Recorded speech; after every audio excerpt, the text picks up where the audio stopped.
Assalamualaikum warahmatullahi wabarakatuh.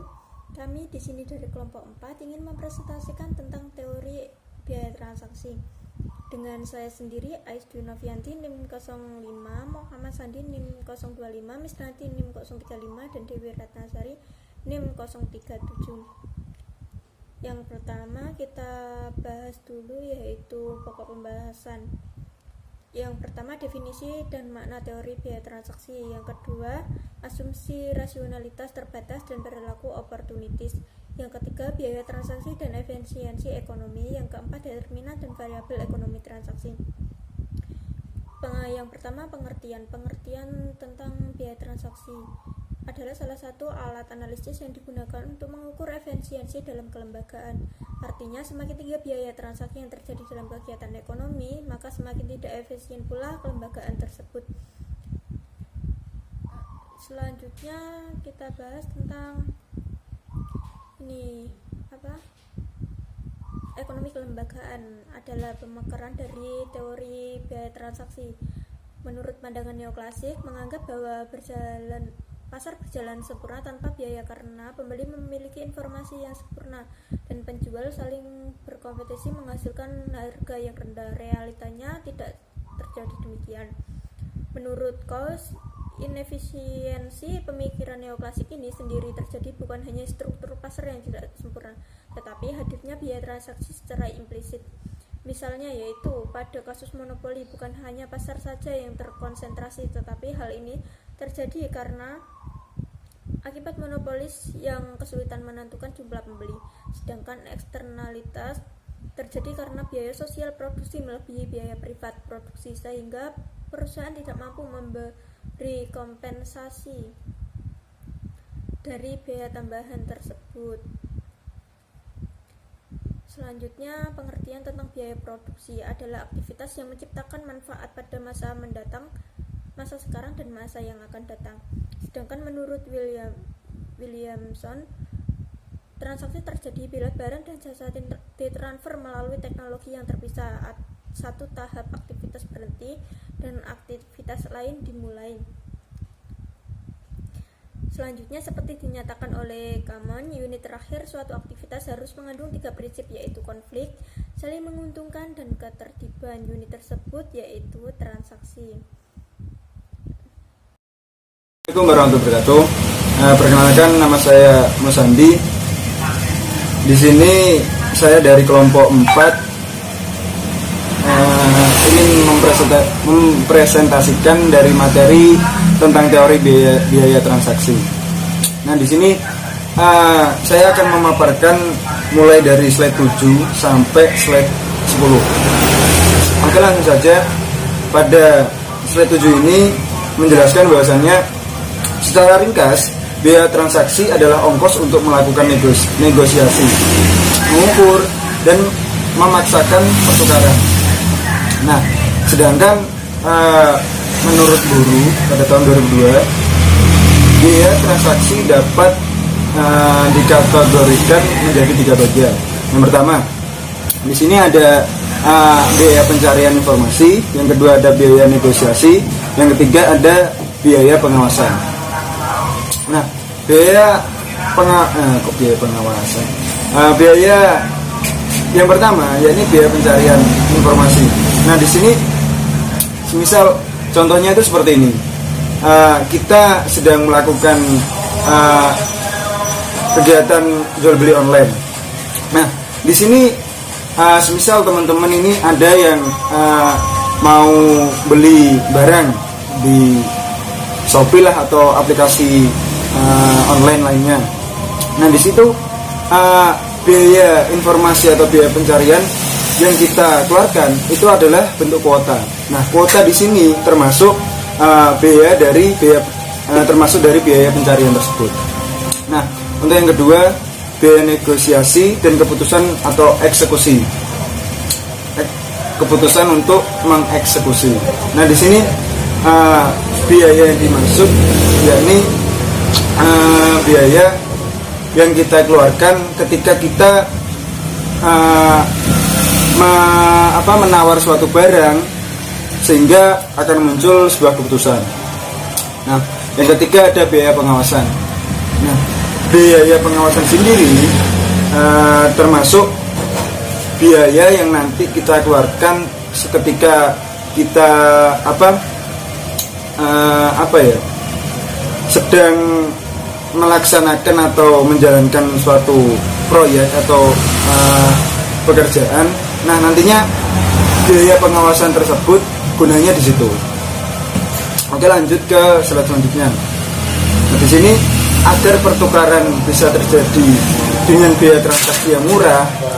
Nah, di sini masing-masing pelaku ekonomi harus mengeluarkan sumber daya dalam 3 wilayah yang tergolong kegiatan kontrak. Yakni yang pertama, mengukur atribut yang bisa dinilai sehingga proses pertukaran atau transaksi terjadi. Yang kedua, melindungi hak-hak terhadap barang dan jasa yang telah dipertukarkan. Terus yang ketiga ada meregulasi dan menegakkan kesepakatan. Yang selanjutnya rasional terbatas dan perilaku oportunistik. Di sini pada slide 9, tanpa adanya asumsi rasionalitas terbatas atau bandit rationality dan perilaku oportunistik, ini dalam organisasi ekonomi tidak dapat memiliki arah. Nah, konsepnya didasarkan pada 2 prinsip. Yang pertama, individu atau kelompok memiliki batas kemampuan dalam memproses dan menggunakan informasi yang ada.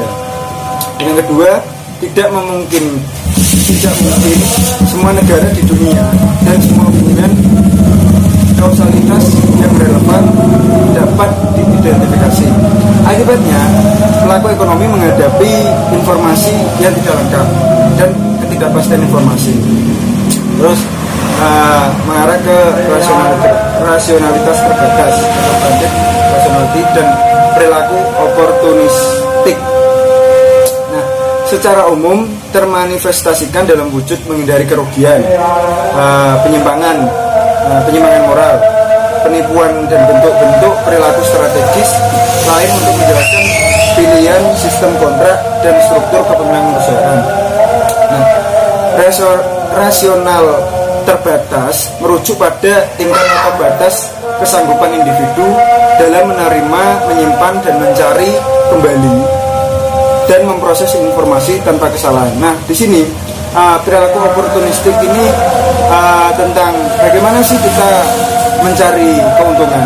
Nah, gunanya adanya perilaku oportunistik dinilai dari seberapa besar kita memperoleh keuntungan dari produk yang akan kita jual. Nah, misal di sini perilaku oportunistik ini cirinya ada keunikan dan lokasi. Nah, keunikan itu sendiri berkaitan dengan inovasi. Semakin baik atau semakin bagus inovasi yang kita ciptakan, maka entah itu pun barang yang kita punya itu terlihat sederhana atau simpel, jika kita memiliki inovasi dan kreativitas, di situ akan ada perilaku oportunistik. Jadi keuntungan yang kita peroleh akan semakin tinggi. Untuk slide yang selanjutnya, slide 10, perilaku oportunistik menekankan bahwasanya upaya untuk mendapatkan keuntungan melalui praktek yang tidak jujur dalam kegiatan transaksi. Namun, laba yang didapat dari keuntungan yang bersifat keunggulan produktif. Nah, itu yang sudah saya paparkan tadi. Terus selanjutnya, setiap orang akan menghadapi trade-off.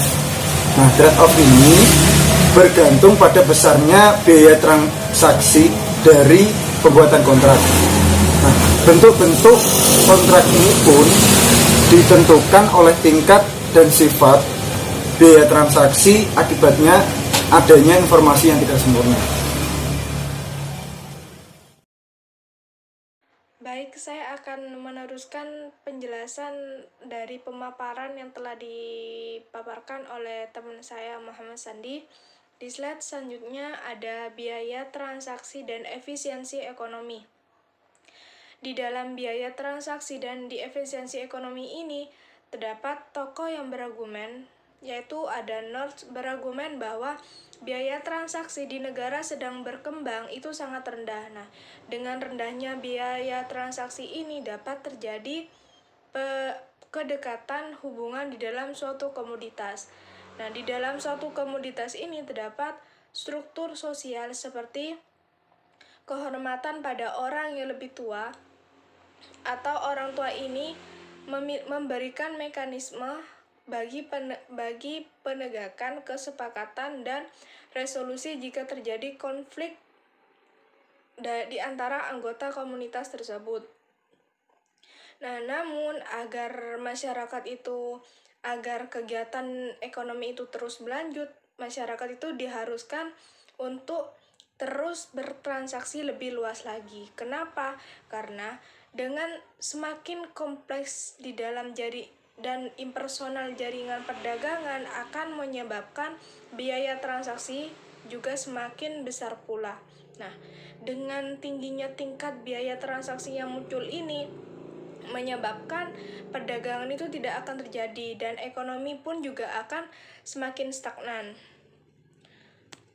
Dan di sini juga ada besaran biaya transaksi juga terjadi karena adanya penyimpangan-penyimpangan. Yang pertama itu ada penyimpangan atas lemahnya jaminan hak kepemilikan. Yang kedua, di sini juga ada penyimpangan pengukuran atas tugas yang kompleks dan prinsip yang beragam.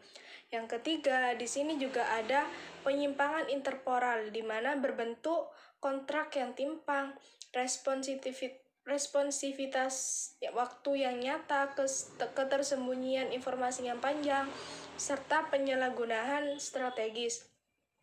Dan kemudian juga ada penyimpangan yang muncul karena adanya kebijakan kelembagaan yang berhubungan dengan pembangunan.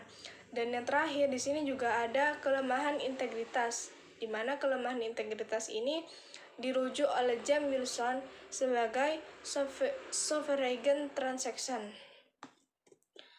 Kemudian di slide selanjutnya juga ada determinan dan variabel biaya transaksi. Nah, di dalam determinan dan variabel biaya transaksi ini juga terdapat tokoh-tokoh yang melakukan penelitian seperti Dempsey melakukan pengukuran langsung dan memperkirakan biaya transaksi dengan menggunakan pasar keuangan yang terorganisasi. Nah, dengan mempertimbangkan perbedaan di antara tingkat pembelian dan tingkat penjualan apabila dengan menambahkan biaya untuk broker. Nah, di sisi lain juga ada Williamson menggunakan metode pengukuran secara tidak langsung. Nah, dia hanya memfokuskan pada hubungan khusus antara investasi spesifik dengan pengukuran sebagai pengukuran biaya transaksi tersebut. Nah, dari argumen-argumen di atas dapat dikatakan bahwa suatu pengukuran biaya transaksi ini sangat rumit, sehingga diperlukan pemahaman yang sama, entah itu mengenai definisi, determinan, dan variabel yang seragam dari biaya transaksi tersebut. Di sini di slide selanjutnya juga ada faktor-faktor yang mempengaruhi besaran biaya transaksi. Yang pertama itu ada WAT atau the identity of bundle of right, di mana hak-hak memiliki banyak atribut yang dinilai. Entah itu pengukuran, kebijakan, dan pemaksaannya beragam dari satu jenis dengan tipe yang lainnya. Nah, kesulitan untuk mendapatkan informasi yang lengkap untuk mengidentifikasi variabilitas ini secara langsung juga mendeskripsikan bagaimana sulitnya menggambarkan hak-hak ini. Dan tentunya hal ini juga mempengaruhi biaya dalam pertukaran. Dan yang kedua juga ada who atau the identity of agent involved in the exchange. Ini erat dengan faktor-faktor manusia yang muncul dalam asumsi Williamson, yaitu di mana rasionalitas terbatas, oportunisme, dan terjepitnya atau kurangnya informasi.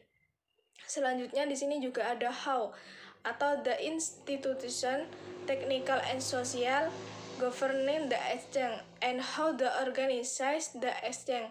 Nah, dalam hal ini, pasar diandaikan sebagai kelembagaan untuk memfasilitasi proses pertukaran, yang keberadaannya itu dibutuhkan untuk mengurangi biaya pertukaran, sedangkan perusahaan juga dapat dianggap sebagai kelembagaan yang